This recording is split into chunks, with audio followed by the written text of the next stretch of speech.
morning, good afternoon, and good evening, everyone, depending on from where you've joined. My name is Rohit, and I will be your host for today's webinar. Today's webinar is on PowerShell for the SQL DBA. And our today's speaker will be Ben Miller, who is an MCM and MVP from USA. And Satya Ramesh will be helping us with our moderation of the Q&A and the smooth running of today's webinar. A quick couple of things about eDomino Systems and its popular brands. Most of you must have already heard about them. SQL Maestros, under which we offer a lot of masterclasses, which we recently concluded. We have the learning kits, the video courses which are coming up, and the unique hands-on labs. We also have Peopleware India, where we offer a lot of corporate training. And of course, our very own product, ERP product that is called Expand SM ERP. Satya will be putting down all these links in the chat window for you to use. And we, last but not the least, we also have DataPlatformGeeks and SQL Server Geeks, our communities of which you all are a part of. Under DataPlatformGeeks, we execute our annual summit that is called Data Platform Summit. We've had 4 years of the summit previously, 2015, 16, 17, and 18. We have now come up with DPS 2019. The theme, you can see the theme and logo on your screen, Empowering Data and AI Transformation. The summit will be happening this August from 22nd to 24th, and the pre-cons will be from 19th to 21st of August in Bangalore, Radisson Blu. This is a picture from last year. We've had about 900 to 1,000 attendees at DPS 2018 in Bangalore. And on the stage towards the end, you can see the corporate vice president of Azure Data Group from Microsoft, Mr. Rohan Kumar, and the Redmond team. We've had participation last at DPS 2018. We've had participation of more than 300 companies coming down from 16 plus countries. And more about DPS 2019, like I mentioned, it will be a 3-day conference from 22nd, 23rd, and 24th, and the pre-conference training on 19th, 20th, and 21st. There'll be 7 tracks and more than 100 sessions delivered across the 3 days of the summit. And of course, we will have 50 plus world-renowned speakers at the summit. And one of the major reasons why the summit is a huge hit among the audience is because there is 100% learning and 0% marketing. It has a wide range of worldwide experts, MVPs, and MCMs coming down to all the way from 16 plus countries to Bangalore to deliver sessions. DPS10.com is our official website. You can visit DPS10.com or write to us with queries at contact@dps10.com. So why should you really care? It is majorly about reskilling and upskilling. If you wish to stay up to the mark, then DPS 2019 is the place for you, where deep technical content is delivered by the world's best trainers.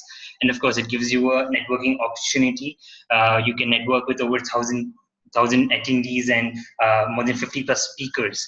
And we give you the world's best infrastructure, unlike the other conferences. And of course, DPS involves the community, which means that all the sessions that you see for DPS are all voted by the community, which is you. So for DPS 2019, we'll be putting the sessions up for voting soon. So look out for that. So your next steps will be evaluate Data Platform Summit. All our previous sessions, all our previous year's sessions are up on our websites. You can go check out all of them, the kind of speakers that we had got, and then you can evaluate Data Platform Summit based on that. So moving on, we have the DPG core team, Amit Bansal, the founder and president, Manohar Kunna, who's the vice president, and we have Avanish Panchal, Vijay Mishra, Vijay Reddy, Anupama Natarajan, Sandeep Pani, Prince Rastogi, Surabhi Agarwal, Sakaram Shinde, and Devdata Nath, who are all our DPG regional mentors who help us execute events pan-India. And these are the eDomino teams from Kolkata and Bangalore. This was last year, DPS 2018, on the stage of Amit Bansal, the eDomino team and the DPG core team. Special thanks to Microsoft, without whom all these wouldn't have been possible. They've been supporting us in all our community initiatives. So DPG community, for the first time joiners, you can all access all our free videos that are up on our website, DataPlatformGeeks.com. All our labs, magazines, all are free for you to use. And we also have the new meetup model, which helps us collaborate and organize meetups in your very own organization. So you can fill out the regional mentor form for that, and visit DataPlatformGeeks.com and SQLServerGeeks.com. So if you have any questions beyond the webinar, you can write to us on our Facebook groups, the LinkedIn groups, and the Telegram group on mobile.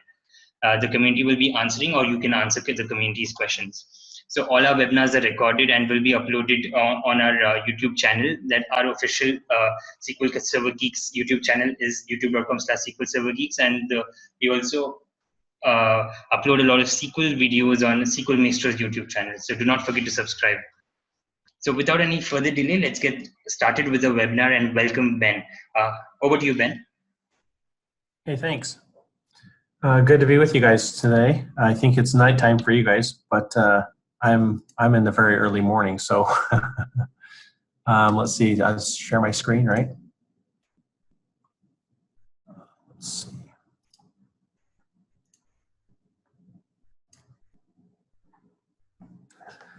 Okay, so today we're going to go through the PowerShell for the SQL DBA. I've been talking about this for quite some time, many years, but it's still a very popular topic as people begin to learn about how you can be more productive and efficient. So this is going to be a really good start for people that have not used PowerShell and SQL together. So this is me, and you'll get these slides, and also it'll be uploaded to the recording, so you'll be able to do that. The only thing I want to call out is my email address is you're welcome to email me with questions or things like that if you run into problems. I'm DBA Duck everywhere, so DBA Duck on Facebook and Twitter and LinkedIn, and my website is dbaduck.com, so you'll find me there. This is the agenda. It looks pretty light, and there really isn't going to be any slides past this one, as you'll see in a second. We're going to go through most of the content will be in demo. It makes it for a better flow when you're doing PowerShell to do the slides in the demo so that you can see the content there, and it can be explained without having to go back and forth. So we're going to talk about the environment. I think this is the thing that holds most people up. Is getting the environment set up right and what things in the environment can cause you problems. So we'll go through that, and then we'll go through some PowerShell basics to help get through some things like how does PowerShell work. Most of you are familiar with SQL, and we're going to be relating some of the things that we do in SQL to the PowerShell so that it makes more sense. And then we're going to be talking about modules and then getting things done. So there's plenty of content here. Hopefully we'll get through all of it in this hour, and we'll get started. That's all the slides I have, and we'll go straight into demo. Okay, so I'm going to be using Visual Studio Code. They have actually got a really good extension. Microsoft has written it, and it used to be that if you're using an older version of VS Code and using a third-party extension for PowerShell, there's an anomaly inside the PowerShell extension that will put extra things in your transcript. So we'll talk about that in a little bit, but we're going to be using Visual Studio Code for this. It has an integrated PowerShell command terminal, so we'll be able to see what we're executing, as well as this will all be in a transcript, so in case we have questions and things that we dive into, you'll see more of the information there. So let's begin with the environment. Now, hopefully we all are on a later version of Windows. If not, you'll want to get up to the version 5.1 of PowerShell. You can use the .NET Core version, which is PowerShell 6, but some of the modules aren't all ready for that. So I would recommend you stay on 5.1, or at least they can be side-loaded as well, because PowerShell 6 is installed as a separate shell than the PowerShell 5.1. So in your environment, you're going to look at your Windows version. I'm going to show you how to find out what version of PowerShell you're running.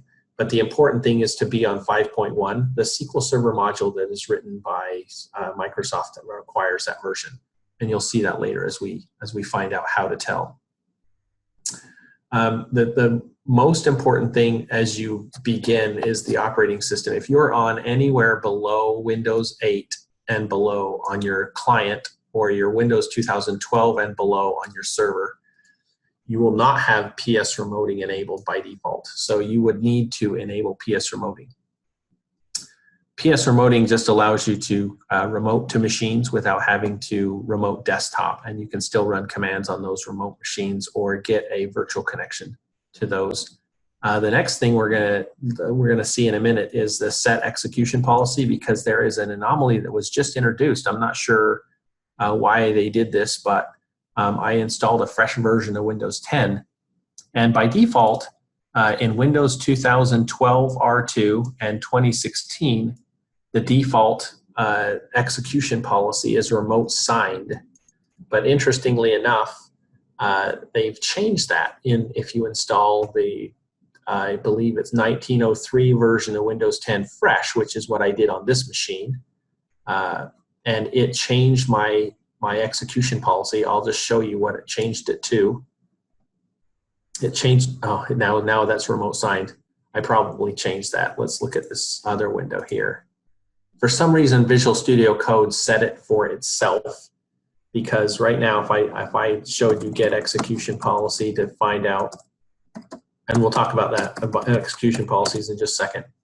In normal PowerShell, again, each version or each IDE, this is a Visual Studio Code, and the default setting for this application when you launch it is remote signed, which is what it should be. But in Windows itself, this is a brand new installed Windows, and it actually has all signed as the execution policy by default. So it wouldn't let me run my profile because it is not signed. So it's very interesting. So let's talk about the execution policies for a moment. On older versions of Windows 8 and below, Windows 7 and those versions, you can install Windows PowerShell 5.1 with downloading WinRM 5.1. So if you were to go to a browser and just search on WinRM 5.1, you would see that you can get the Windows Management Framework 5.1, and you can actually download that from there. So you can install it.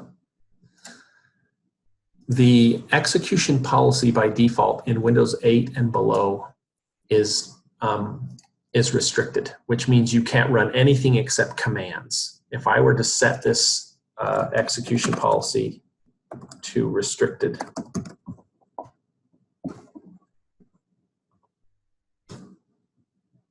oh, I can't do that unless you have to have an elevated permission set. So set execution policy to restricted. And now if I got execution policy, it is restricted. If I tried to run any command, let's just go try to run a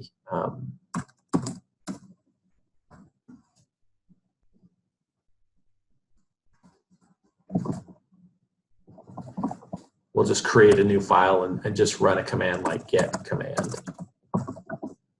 And we'll say get execution policy. Inside restricted, it does not let you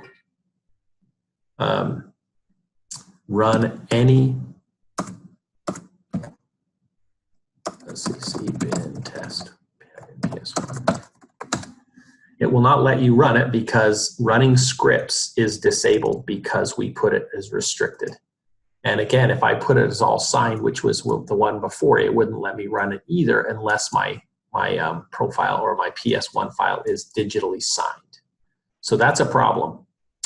If we put remote signed on the execution policy, now again, this is the other piece to understand. There's one more parameter to the execution policies, and that is if we do get help set execution policy, you can, we'll let that run for a minute. You can actually set it for a different scope. So let's go back into this IDE and set execution policy. And we'll say remote signed. And the scope. So the scopes can be current user, so that's only for you. So if another person logged into this machine, they would have the default policy. I could set it for the whole machine, which is default if you don't put the scope here and you put execution policy remote signed and force it there. You can do machine policy or process. So this is what VS Code did at this point, is it set the remote sign to be the default policy for its process. So when VS Code runs, that's what it is, and then you can do user policy. So there's several ways to do that. But in your environment, most often people have problems because their execution policy is messed up. So this is what you would do to set the execution policy. This force is just a way to not have to say yes when you saw me do yes up here in this part right here where I had to say yes, I want you to set the execution policy. By doing force, it just does it for you instead of having to worry about that. So once you have your execution policy set, now you can start running things. Remote signed, what that means is it means that you can run any script locally, but as soon as you try to run a UNC path script, so you have it on your file server or you have it on some remote machine, and you try to run that, the remote signed will force that file to be signed. If it isn't signed, it won't execute it. So that's something you need to be aware of. But most often this is the least problematic one. There is one more that people tend to use, and that is bypass. That is meant for, don't worry about the execution policy when you execute it from the command line for the PowerShell.exe. The one I will tell you not to use, there's one called unrestricted. So we'll just comment this out and say unrestricted. This is this is the most forgiving. It just lets you run anything, executables, anything you want to run. You should not set it to unrestricted. You should always either use bypass so that it is, when you run the PowerShell.exe, then it will run for that session and then it reverts to the remote sign or whatever the execution policy is for the machine. So we've set it for, we're going to run this and set it to remote sign. So we have that. I think I can't do that anyway because we're already in remote sign and I'm not in administrative mode. Yeah, so we're still remote sign, so we're fine. So now let's talk about, once we get that set up, let's talk about some of the other things that you have to worry about. So the PS version table will give you an idea of what versions you have on your system. So here's our PowerShell version, and it's 5.1, and this number corresponds to the version of Windows. PowerShell that is running inside Windows. So 18.362, if you were to look at the version of this operating system, as you see, 10.0.18362, notice that they're the same. That's just how PowerShell works now with the model that they've used for the servicing of Windows 10. It also tells you about your CLR version, your WSMan stack, your PowerShell remoting protocol, all the stuff. So that's a pretty handy variable to use to find out what's on your system. If you want to find out what your host is, where you're hosted, and I'll show you why this is important. In creating automations, you may want to know that you are in a certain UI or a certain program. So in here, notice that you have the UI is System Management Automation Internal Host. This is because it's a hosted PowerShell integration. And it looks weird, but it's kind of what you get when you run inside an editor. When you're running automated, you're probably not going to fire up VS Code just to run a PowerShell script. You're going to probably run it in a window here. So I guess this is still opening with help. So we'll just do this. We'll open another one. And if we were to say host here, you'll notice that I'm in console host. And that's important to know. If I were to run the ISE and I were to run the host here, you'd notice that I'm in the Windows ISE PowerShell ISE host. So you can interrogate that variable to find out what host you're being hosted by if you have a preference. If you don't want it to be this kind of host, you can say I want to see console host or I want to see that other host, the ISE host, if you're going to run automated. So that's just an intrinsic variable that's built into PowerShell to tell you who's hosting your executable. Now we're going to go into some PowerShell basics, but coupled with some more variables that we will use that are intrinsic to PowerShell, just to give you an idea of what you have access to. So the first one is profile. In your environment, you should always think to create a profile, and basically it's like a login script. So if you log into Windows back in the day, in Windows olden days of Windows 3.5.1 and Windows NT4 and those guys, they really had a reliance upon a concept of a login script, mostly because they really didn't have a principle of persistent drives like we do today. Today we can persist everything, printers, drivers, and we don't even have drives. We do mappings, but back then it was mappings with no persistence. And so you had to put them in your login script to every time you logged in, it would map that drive. So this profile becomes a way to set up your environment. I'll show you my profile to help you understand some of the things you might do.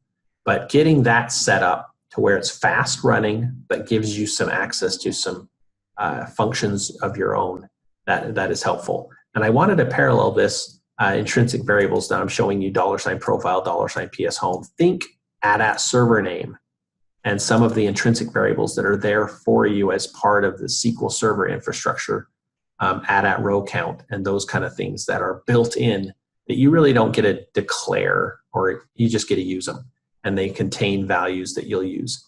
The profile and PS home and home are all of those kind of things that are just built into PowerShell. The only difference between the ones in PowerShell and the ones inside SQL is that some of them you can actually change. So PS home can't be changed. It's governed by where you launch your PowerShell file. Home is another thing that isn't really changed. Profile isn't changed either. So these are things that are like AT server name where you can't change them. But there's another intrinsic variable called error action preference that you can change. This is the preference of when an error happens. What would you like PowerShell to do? Silently continue, stop. There's one that says just continue, that's not silently, but it keeps on going. The default is continue without the silently. So it will not error out unless you throw an exception. Then it will stop. But the reason this is important is this is the default in PowerShell. You can actually change that forever.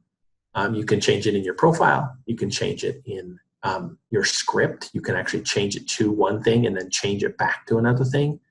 Or you can actually, this is one of those parameters you can put on some functions or some commandlets that actually changes it in line with that function. So it's kind of a slick little deal there. Stop just means that if you ever get any error, it just stops the script right there. It's done. The other thing that is available inside PowerShell is there's a drive, and I'll show you the drives here in a minute to show you or give you an idea about what drives are in PowerShell. They're basically implemented with providers, but there's a little shortcut here with $env. This is another intrinsic variable that basically points to the environment variable or environment drive, and then gives you the ability to put a environment variable name at the end of the colon, and it will tell you what is in there. So PS module path is one of them that we use, and it's a big long thing, and actually I should actually split it with a semicolon so that we get an idea of this guy. So we see that it puts modules here, modules here. This is the module path in which order, just like the path variable for Windows. This is for PowerShell. This tells you where do I search when I go to load modules first, and it looks in my local documents Windows PowerShell modules folder. Then it will look in the global folder. That is the new global folder. This used to be the global folder right here where the PowerShell 1.0 modules. That's where it used to be. But because it lives under Windows System 32, I don't think they wanted us to be putting things in the global place. So they gave us a place that we could put them inside our folder for ourselves, or for global for like automation accounts. You wouldn't have to log in as that automation account. You can just put the modules in here, which is a global place that is in program files and no longer in a system folder per se. And then there's extra ones down here for like if you install the SQL Server. If you install SQL Server on the machine, it automatically puts this one in there for you and puts the SQL PS module in there because they haven't divorced it yet from the engine, so it has to install it so that agent works and everything like that. And then notice that VS Code added one. .VS Code extensions, PowerShell modules, so I could actually put some in there for my extension if I wanted to. I would never put it there, but it's available, and that's how you find out about it, is this PS module path guy. So this drive thing, let's talk about drives for a second. So in the drive concept, let's go down to our code here, and you notice that I do a dir or a directory. This is actually an alias in PowerShell. If you ever had any idea of how many aliases there are that you could use, you can use the command get alias. And there are just a ton of aliases, as you can see, that just point. So GM points to get member. Let's go up and look at dir. Dir points to get child item, which is really a commandlet, because most commandlets most or all commandlets written by Microsoft are all verb-noun. And dir is not a verb-noun. It's just one 3-character letter. There is another alias for this called get child item, is GCI. And so it depends on what you want to do. This is why I bring this up, because aliases are really powerful on the command line. They really help keep your keystrokes down to a minimum. But here's the problem. Once you get used to these guys right here, you get tempted in a script to actually use aliases in your scripts. And I would say that you should not do that. You should get in a habit of putting get child item fully out in the script, not only because it's more readable and it actually looks like PowerShell, but it's a lot more friendly when you don't use obscure ones. So dir is pretty common. If you saw GCI, you might not see a lot of people use GCI, and so you might have to go look that alias up. And you could do that. You can say get alias, get GCI, and it would tell you what it is. But again, if you're going to edit a script, you really want to do that. So as a SQL guy, you're kind of going drives. Well, I don't have to deal with that. I have databases and folders and files and stuff like that, but I don't really have to worry about drives. So this is more of a paradigm shift for a SQL person to go, well, I have extra stuff. But the important thing in here is we're going to show you where the drives are. Get PS drive is the command I thought I had in the script, but I don't. And you'll see that the drives here are right here, and the drives go certificate drive. And so your certificates, you can actually get to them through a drive called cert. There's a D drive on this machine that's a CD-ROM. And then by ENV is the drive, and the provider. I'm not sure why it didn't give me my headers. Let me do it again. PS drive. There's headers. There we go. So on any file system drive, you'll see free space or used in free space. So used or free space is 00 because there really isn't it's the SQL setup CD. So there's no free space because it's a CD-ROM. In this case, I have 79 gig available on my C drive and 48 gig is used. My ENV drive is it's not file system. The provider is an environment, so it's looking in the environment. The function drive has all my functions that I've declared, and it lives on the function drive. Then the HKCU and HKLM are drives for the registry. And here's your roots. So HKCU is HKey current user, HKey local machine, and the variable is a variable drive. And a WSMan is the WSMan drive. So we're going to show you a couple of drives. So let's just look at the variable drive. You'll see that there's all sorts of things. Now, the one thing to remember is that all variables in PowerShell are all non-declared. They're dynamic. So PowerShell is a dynamic language in that if you do this guy and you assign it a value, that variable now exists. As opposed to in SQL where you say declare at var1 and give it a data type, now that variable exists.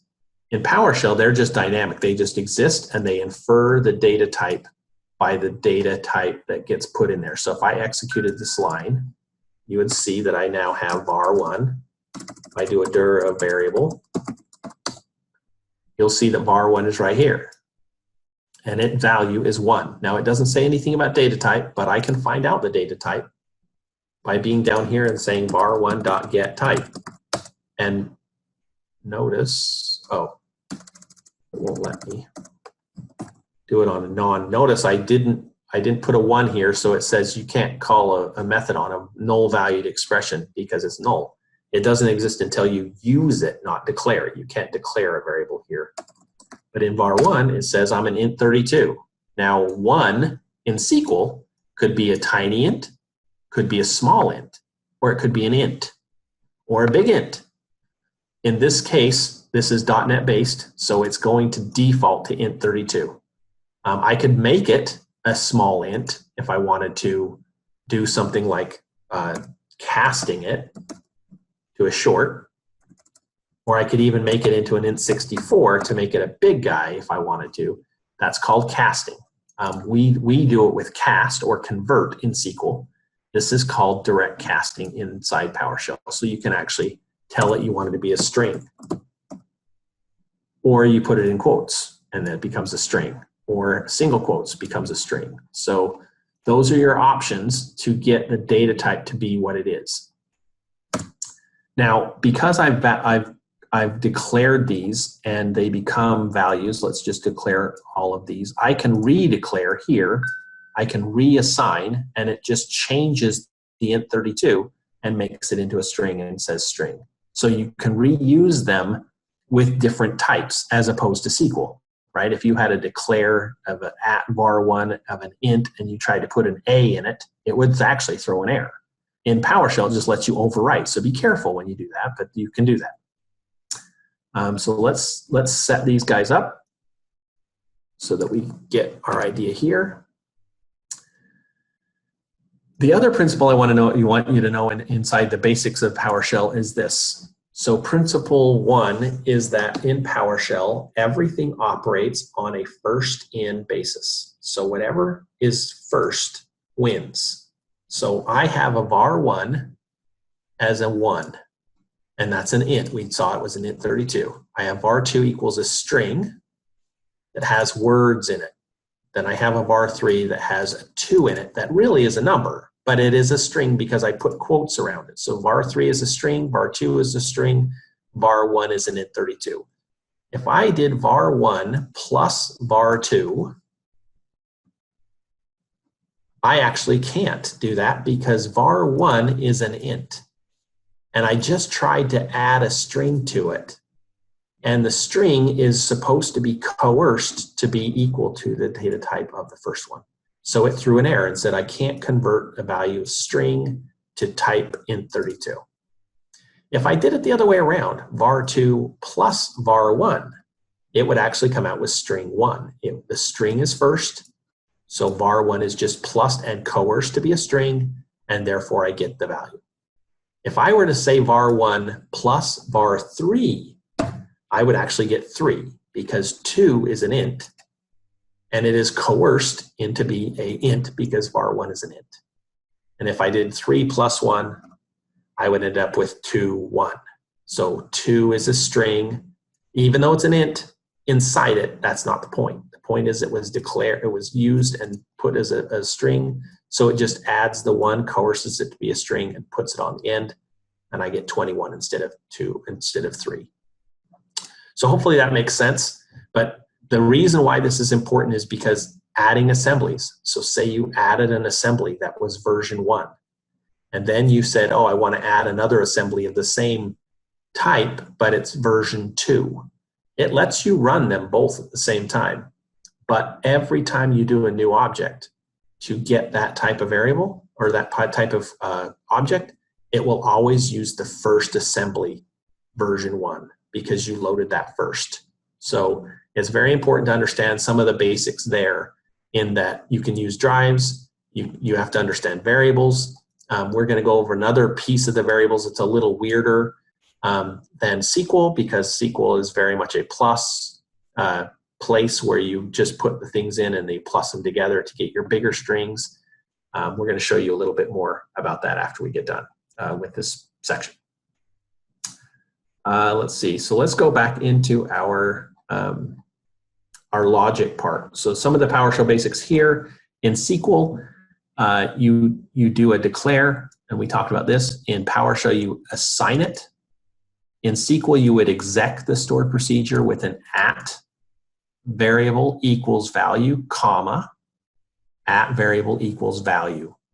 In PowerShell, you would execute the command. There's no exec. You just put the command on the command line. We use a dash instead of an at for the parameter names, and then we don't use equals. We just do a space, and then we put the value. And notice there's no comma. A comma has a special value inside PowerShell that turns everything in the comma separated values into an array. And then it will pass that into the parameters. So don't use commas. I've done it myself, so don't worry about if you do it and it breaks and it says, "Hey, what are you doing?" It does get you get used to it basically. But this filter here with a space instead of a comma, and then the dash filter type, space, database. So that's the syntax there. We also have if thens. So we have if and then begin, an else if begin, and an else begin. In PowerShell, we look a little bit more like C#. You have to use parentheses around your condition. So if this, and it still does the true or false, just like SQL does. And then I use my open curly brace. I do something, and then I do close curly brace. Then I use else if instead of an else space if, and then test path, and then I do my brackets, and then I do an else with brackets. And that's the syntax in PowerShell. So you'll get used to that if anybody's coded in C# or any other language. You know that the if-thens are very much language specific, and you do what you have to do. Remember that these characters, the open curly and close curly, are literally to represent code blocks. You could actually assign a variable equals to a code block with code in it and curly brace, and that would be a code block you could invoke. So it's kind of cool that way. Now, again, dynamic language, not necessarily compiled, but very much interpreted, and it goes from start to finish. Get help has a little cool thing. After version 3, the help is not downloaded on install, which you saw me having to install help here to say, hey, I wanted help installed. It normally doesn't. It doesn't come after version 3. They make you download it because the payload is a payload, and some people don't want the payload on servers. And PowerShell gets installed on every Windows server. So you can download it by doing update-help, or if you do get help here and the help is not installed, it will actually say, hey, do you want to install help? Just like it did here. And then sure enough, I said yes, and it starts downloading the help. All right, the parameters to get help are obviously the function, so get command. And then you can do show window, which will show you the whole thing. We'll do that in a second. And then full, detailed, and examples. Full is giving you everything. Detailed minuses the syntax, and examples just shows you the samples, or the examples, that's all. So you can use either one of them on the command line. I love show window, and we're going to show it right now to show you what it does. So show window, where'd it go? Show window is really cool because it pulls up a window and there's really no option to do dash full, dash detailed, or examples. You get that in the settings. So if I maximize this guy, I can actually hold down the control and scroll, and it will make it bigger, make it fit the window so I can see it. I can do searches. Let's do search for the word all, and it will highlight the words. I can do next, and it tells me how many matches. If I want to change the behavior, I can change the behavior in the settings to say I only want the synopsis or outputs. I can check or uncheck any of these boxes. I can search with matching case or the whole word.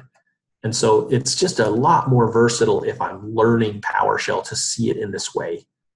You get to see it all here. if you were looking for a certain piece that is maybe by property name, you wanted to see if there was any by property name here, I could come up and search for that and see if there's any by property name. That means basically they accept pipeline input. So cool little thing, show window. I would say that show window is probably going to be the most useful. If you want it encased in your window itself, you can come down and say get help, get command full, and it will show it all in this window. It's pretty big. I mean, obviously, if I did full, and I mean, it just did everything. To scroll up and down in this is more of a painful thing, and if you don't have a big buffer in your window, you may not get all of the help. In this case, I have a pretty big buffer, so I did get the beginning of my help, but I just use show window, so it's all encapsulated in the window. I can scroll up and down. I can minimize it, which I didn't do here, but if I did the up arrow again here, I get the opportunity to just minimize this window. And if I wanted to get help, get child item, show window. Behavior is that I get a new window. So I get command, here's my get child. So I get the option to have multiple show windows up at the same time, which is, again, pretty handy, and not having to worry about scrolling up and down if I had gotten help earlier. So pretty cool thing that lets you set up your environment, or at least get you some decent things. The last thing about help is that there are times when people don't have machines that are connected to the internet. So you can actually save help to a destination path, and then you can update help with the source path to get the help on your SQL Server or whatever. The last two things that you're going to see is add type. So if you wanted to add an assembly and you're just going to load SMO by default, you're going to use the strong name. The good thing is this public key token is the same for all the SMO libraries. The good thing also is that DBA tools module, which we'll talk about in a little while, and the SQL Server module all have these embedded. So you don't ever have to load them again. They just, once you import those modules, they just have the assemblies that come with it. You don't have to worry about that anymore. To create the objects that come inside .NET Objects, you use the new object. That you're going to see that a lot in your scripts. You're going to use it a lot to create new objects and do things. It basically takes a type name, which means full namespace, and then argument list of whatever it takes. If you were to see in parentheses, you might see it done like this. I'll show you what some people do. They just leave this type name off, and then they'll come down here and you'll see them do this kind of thing.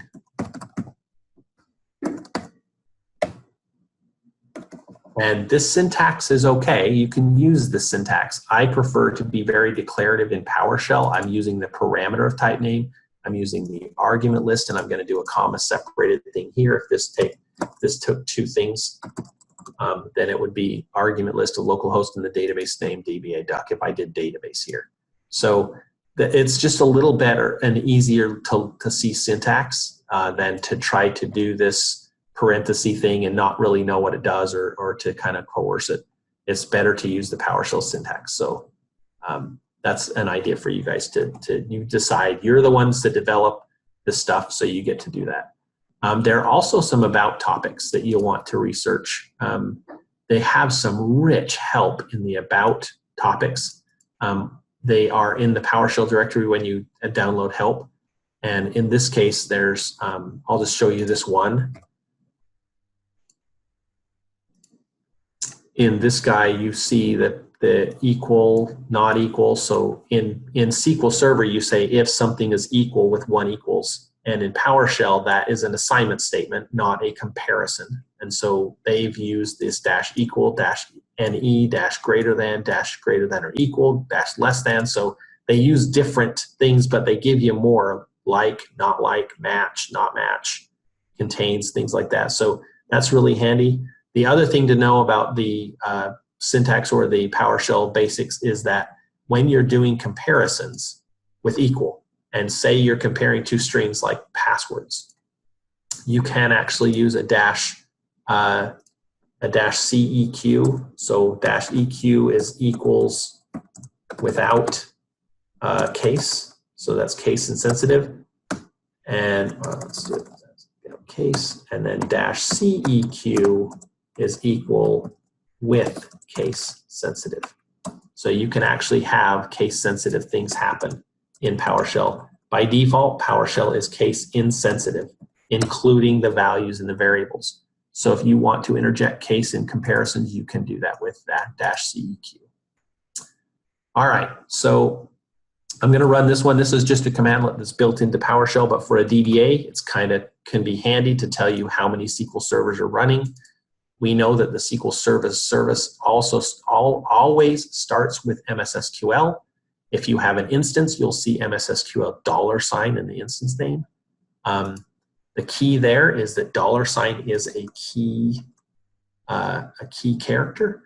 So if I were to have look for one called S1, that would be a problem because this $ means that I'm starting a variable, and it cannot notice how it took the S1 right off.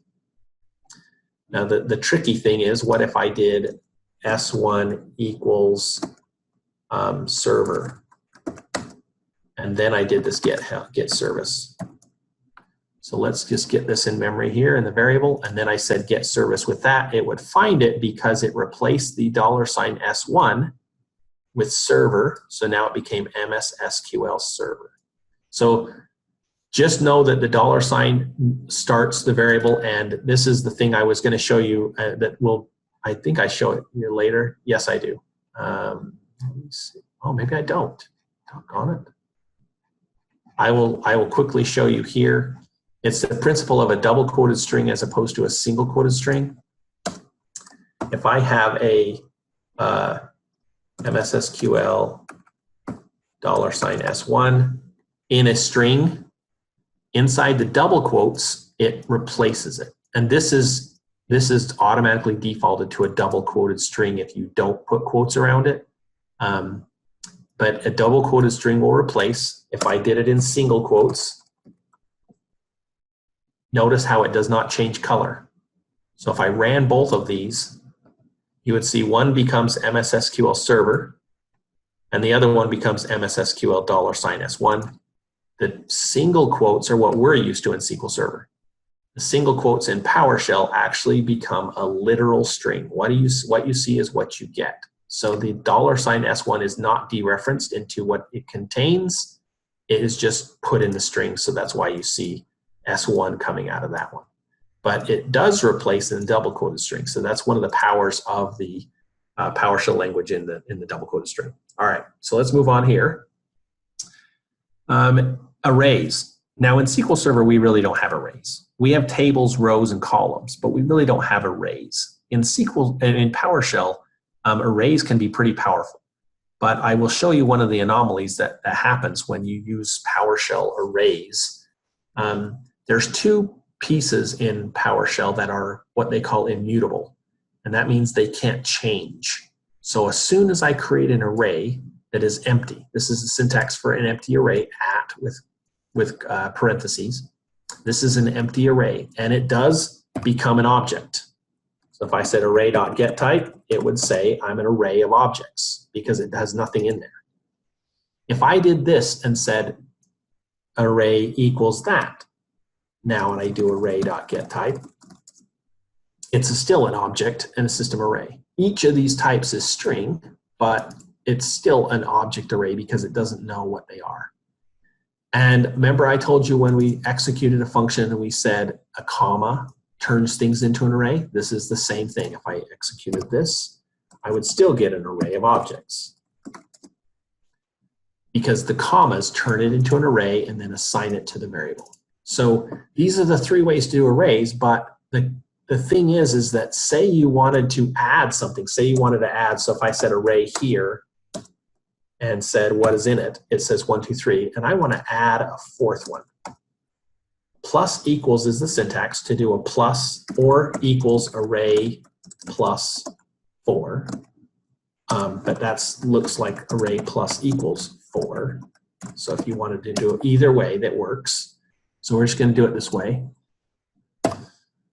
And then set array. You'll notice I have 4. 1, 2, 3, 4. Now I cannot take away 1. I can't make 1 without recreating the array because it isn't changeable.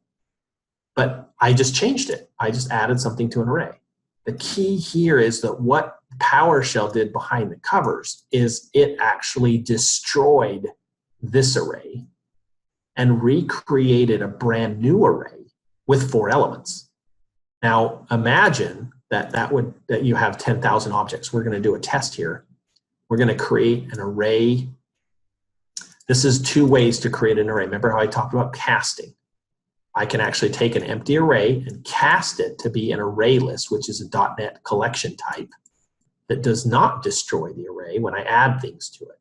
It uses a little different syntax, which I'll show you, but it still works. Or I can do the new object with type name that I showed you before as well and do system collections array list, and it doesn't have any argument list, so I didn't have to put that in here. So either way I do it, I get the same result. So we'll just do it with the last way, it's fine. And each one of these ways works and gives me a new object. So if I come down here and say array2.getType, you'll see that I have an array, right? It doesn't look, it looks a little weird. No, array2.getType, sorry, my bad. It says I'm an array list and I'm a system.object is the base type. So I'm now an array list, which is cool because I'm not an object array. And this won't destroy. So here's the 2 syntaxes, array plus equals and array.add.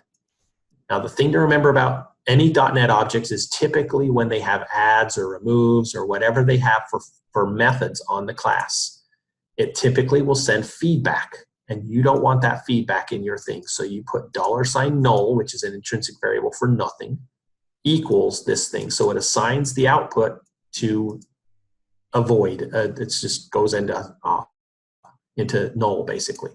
And so I don't see that, and it makes it faster too because it doesn't have to render that object. So we're going to run this 10,000 adding to an array, and we're going to see how long it takes. Ooh, it's taking a little longer than I thought. It's taking a little longer. This is all on SSD.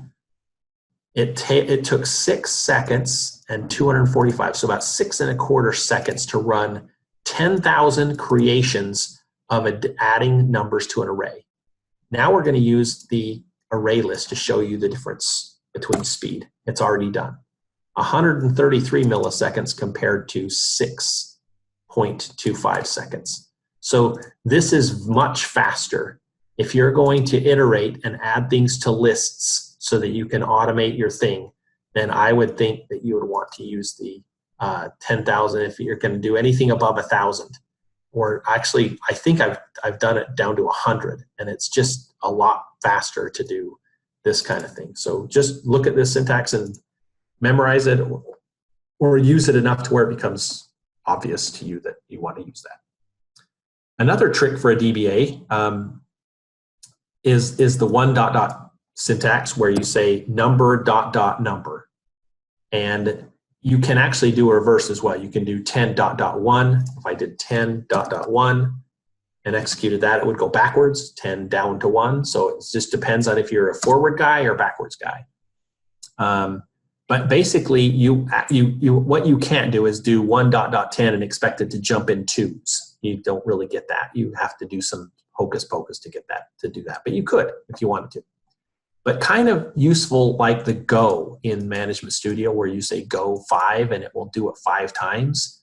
This is 1.10 do me 10 times, right? So if I did this line, it would just do a for each one, and it would do the $_ is something that's intrinsic to pipelines that basically tells you that you are operating on the current object in this pipeline. So pipelines we don't really talk about yet. But basically you can pipe this 1.10 across to a for each, just like people would do in MS for each DB or something other syntax to do that. And we can do that in PowerShell to do that. The most handy part of this guy is if I were to grow a log file, or if I were to want to do something multiple times, but I want to do it in a certain increment. I can actually grow my log file 10 times at a certain increment so that I don't try to add 64 gig at one time and get this silly structure of VLFs. I can actually do 1.10 and grow it 8 gig at a time. So it's a lot more friendly to VLFs. Now this next one is really not really common as far as SQL goes. I don't know. I mean, the only thing I can think of in SQL that you would do here is do some form of JSON or XML, passing it into a stored proc. But this is called splatting. And splatting allows you to take a variable and define it as a hash table. And you can actually do multiple names and key values. So I'm just going to create a function that we're going to use in a minute that lets you basically takes a parameter of first name, last name, and my favorite pet's name, and then I just write it out. Just a simple function, but it's to demonstrate splatting. So I've created a variable called splat. And it doesn't have to be named that. It can be Bob, Ben, it could be A, X, whatever you want to name the variable. The variable name is not the important part. It's this guy. The at curly brace, notice, remember how we had an array that was an at parentheses. We have an at curly brace that actually opens and closes in this, and name equals value. And same thing with name equals value there. So you can actually create a variable that has the parameter names. They have to be named the same so they can be put in there. So last name, favorite pet. I did first name, last name. And so I put that in a variable in a hash table. And I even put one in a splat2, and that's my favorite pet. If I were just to call my function, notice how the variable became an at instead of a dollar. So I have a dollar there, but an at here. To splat, that's what they'd use, is an at symbol and the variable name, and it will send that variable in and match the parameter names to the names in your hash table. So if I were to run this line, you notice that I only get Ben Miller. I didn't see my favorite pet because I didn't pass it. My favorite pet was gone and nothing was there, so it just put it out and there's nothing there.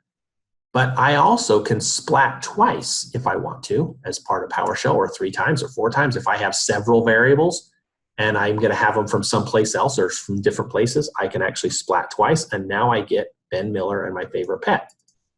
So I can splat twice, but the cool thing is that this can have server names in it, it can have database names in it, it can have lots of things that you can iterate over and change the splat and call the same function the same way. Or I can do a splat and I can mix parameters. So I have my function here and I splat and I do my favorite pet and I type that in. And so I can execute that and it will work the same way. I still get my name and my favorite pet. So splatting becomes really, really cool. I did want to show you this comparison stuff. I talked about it up above, but notice that the C not equals is true because Ben is not the same case. This CEQ is also true. That shouldn't be true. CEQ. Oh, I'm missing one. It's up here. So this is true. It's equal to Ben because it's case insensitive. The CNE is true because it's not equal and case sensitive. And then Ben CEQ Ben is false, and then Ben CEQ Ben is true because they're both the same case. So just comparisons are fun. You'll get the hang of it. The last things we're going to talk about is DBA tools. I only have a few minutes left. I don't know if I can go over, but you guys can tell me if I can go over or not. But right now we'll just finish up. So there's 2 modules that you're going to, as a DBA, use the most probably. And I'll say there's a third because there's a new module called import module or import Excel. And that's to be able to use Excel spreadsheets without having Excel installed. So that's kind of handy to do that. And to use this, you import module DBA tools. And to get this DBA tools module, so let's look and see. There's a command called get module. We'll just type it in here so you can have it with the scripts. Get module, list available, DBA tools. And this will tell you whether it's on your system. And sure enough, it is. If I did not have it, if it is not on the system, in Windows PowerShell 5.1, you can actually say install-module, DBA tools, it will look on the PowerShell gallery, which is where this is, and it will actually look for this module DBA tools, and it will attempt to install it. If you already have the module, but you want an update to it, you can actually do update module DBA tools, and it will pull down the latest one. And it will, and then if I did that, you would see 2 versions of PowerShell DBA tools. If you say import module DBA tools alone, it will grab the latest one. If you do, you actually have an option here to say, I want to maximum version, minimum version, or required version. So I can say required version is 0.9.832. And if that version wasn't installed on the machine, it would fail to import. So that's the way you can control. If you've written something for a certain version of module, you can actually, in your automation, tell it that you have to have this version or don't run. And so it can actually do that. So I'll just leave that in there just for sake. But we'll import the module DBA tools. And it's already there. And then there's a Connect DBA instance, and we're just going to put localhost, and the client name is Bob. So if I do server equals, it's going to connect to SQL, and now I'm going to see the server databases. And it might take a while because, yeah, it's going to take a while because it grabbed all the data about the databases. But nonetheless, it was that easy. I connected to SQL, and I listed out the databases. We'll just show you, we'll just do select name and ID. So you can just see that alone instead of all the gobbledygook. So now you see master is 1, model is 3, MSDB is 4, tempDB is 2. Notice it went in order of name, not ID. If I wanted to sort, I could sort by ID, and I would get a different result. I would get 1, 2, 3, 4. Okay, so I can do lots of things, but again, this was how simple it was to connect to a SQL instance and then to get my databases and all sorts of stuff. So it's pretty cool. The other thing I want to show you is that there is containers inside these objects. This server object is actually an SMO object. Pipe is a Microsoft SQL Server Management SMO object. So this has all the properties and methods to do all the things you want to do with it. And I did not set up this demo on this machine because I just installed it fresh this week. But I could assign a variable name to find DemoDB, and let's just create server.query create database DemoDB. Now I just created me a database. So now if I did a databases server.databases.refresh.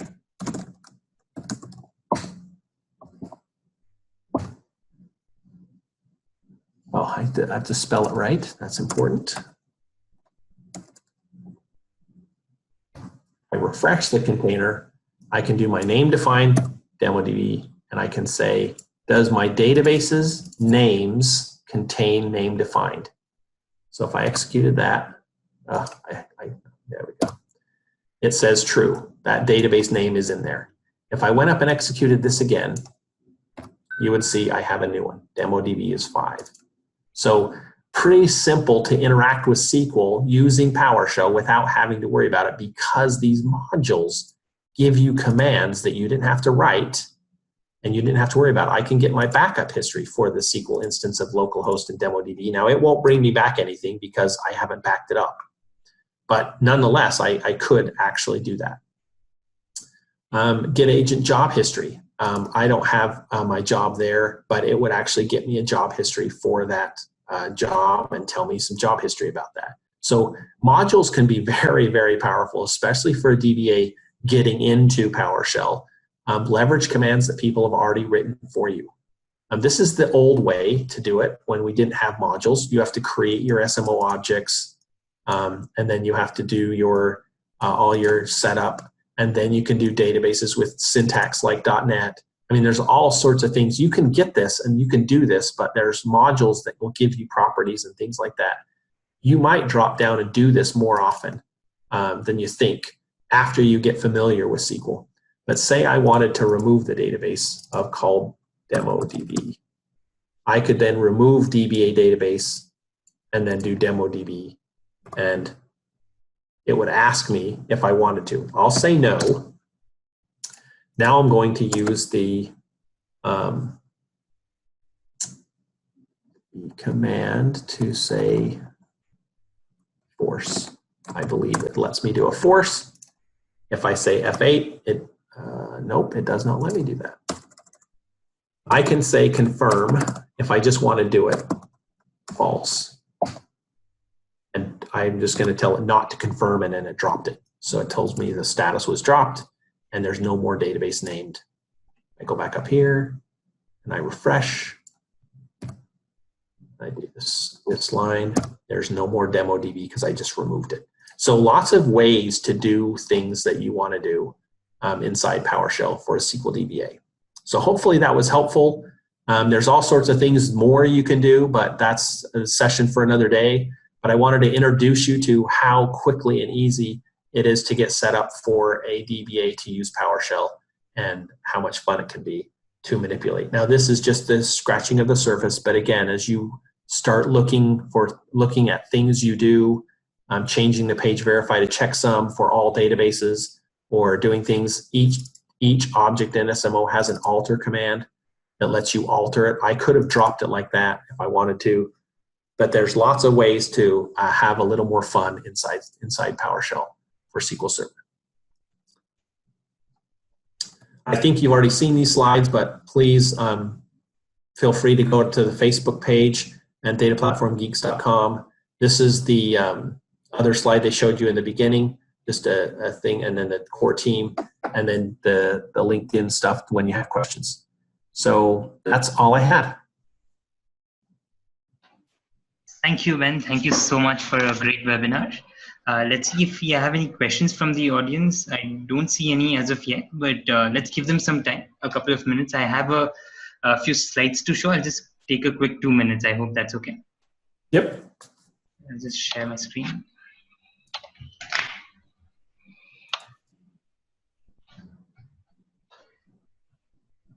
All right, so like I mentioned, you can join our groups on Facebook, LinkedIn, and on Telegram, where you can post your questions and answer others' questions. So SQL Maestro's Learning Solutions, we've recently concluded the masterclasses, which were a phenomenal success. We've had industry stalwarts and international stalwarts, I must say, who have delivered sessions on SSRS, Power BI, SSIS, machine learning, and whatnot. You can still show your interest. Just go to sqlmaestros.com and you will find a list of topics and you can show your interest. We have the SQL Server Performance Tuning course coming up in a video format this time by Amit Bansal. You should subscribe right away to get a 50% off on the regular price. So we have the unique hands-on labs. Since you're all DPG members and SQL Server Geeks members, the demo, you can access all the demos for free and choose to subscribe.